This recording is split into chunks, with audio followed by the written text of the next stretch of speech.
Howdy everyone, Warsarcy here, and today we're going to be looking at Witch Thief for the Nintendo Switch. Witch Thief is a 3D bullet hell game where you and a bunch of enemy spellcasters throw a bunch of spells at each other, rather than bullets or lasers like most bullet hell games. There are two game modes. The campaign, where you go through the story and unlock more characters as you defeat them, which you can in turn use to go through the story again and have slightly different dialogues, along with their own spells, and dungeon mode, where you go through levels in a dungeon level styled playthrough. There are 5 difficulties: chill, easy, normal, hard, and insane. The easier the mode, the slower the bullets are and the more lives you have, with chill giving you unlimited lives and instead counting how many deaths you have. That and the fact that you don't get a high score at the end of the stage. I like that there's a variety of different difficulty modes, because it makes the game a lot more easier to access for newbies of this type of game genre. I started off with easy mode to get a hang of the game, and I'm glad I did because I needed those 10 lives that the difficulty came with. And honestly, I even started using chill mode just to get the layout of each stage, which is not a bad thing to do, because if you just charge into each level on higher difficulties not knowing what to expect, you're going to have a hard time and have to restart a lot.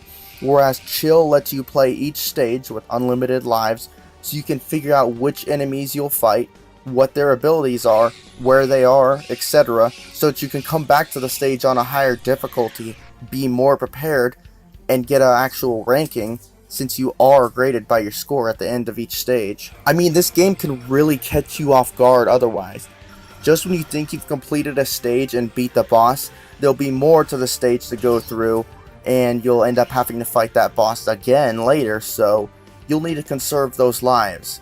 And just like in traditional bullet hell games, when you die, you simply respawn where you were to continue playing after consuming one of your lives. While talking about accessibility, I'll just get right into controls due to how friendly the game is with helping you remember the controls. At any time in the game, if you hold L, it'll quickly pull up the how to play menu showing all of the controls, which is helpful if you forgot. You fire your main attack spell with ZR, zoom in and focus your fire with ZL, dodge with A, and cast your character's spell with B. You can pick up new primary attacks that enemies will sometimes drop, which could be used for a while until you return to using your default character's attack. With that out of the way, let's talk about how good this game is. So normally, I'm not a fan of bullet hell games, and that's putting it very lightly. Most of them just seem to consist of you being some ship from a top-down view with a resolution that looks like a phone screen was enlarged onto a TV, but not this game. This game, with a fully 3D perspective, moving around the maps, which look gorgeous, and is surprisingly well detailed, by the way, rather than just left to right where the screen scrolls, which, by the way, movement is very fluent and comfortable, casting spells, having unlockable characters. This is all refreshing. And again, I really like how accessible this game is to everyone. It's a bullet hell game for bullet hell fans, but at the same time it offers a lighter experience for people that aren't as experienced with these types of games as others. If you're a pro, you can go through at the hardest difficulty with spells flying at ridiculously high speeds and do it in one go without dying.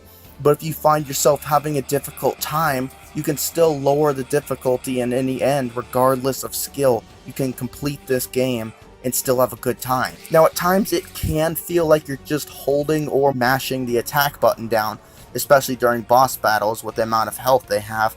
But if you strategize how you use your character's spell, you can actually take them down surprisingly quick. Especially with Charlotte's Steel Magic spell, where she can take all the spells thrown at you, stack them up, and then throw them back, dealing massive damage, often taking away a whole bar of the enemy's health. And another thing, it does feel like menus can kinda get stuck on themselves. For instance, the stage select screen, your cursor is highlighted purple, yet it's not as simple scrolling up from the difficulty to the stage select, as it likes to skip that and jump to the back option in the top left corner, and you have to fiddle around to get it to the stages.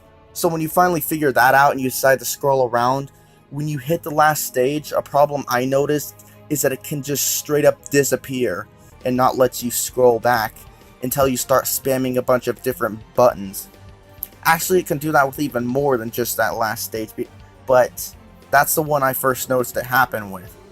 It's a minor complaint though, more of an inconvenience rather, but it doesn't hold you up for too long. But other than that, I'll have to say that this is a pretty solid experience, and the game looks gorgeous on the Switch. There's 4 different playable characters, 5 stages, dungeon mode, and a good variety of spells that can be picked up by any character throughout the game. The story isn't the most exciting, but it's far from bad. Plus, with a high score system and multiple different characters, it gives you a reason to go back and play through it again. Anyway, that's pretty much it for this review. If you want the game yourself, it's available on the eShop for $20 at the time of this video. I'd like to thank Cardboard Keep for sending me a review key for this game. This is Warsarcy on the Game Clips channel, and I'm out.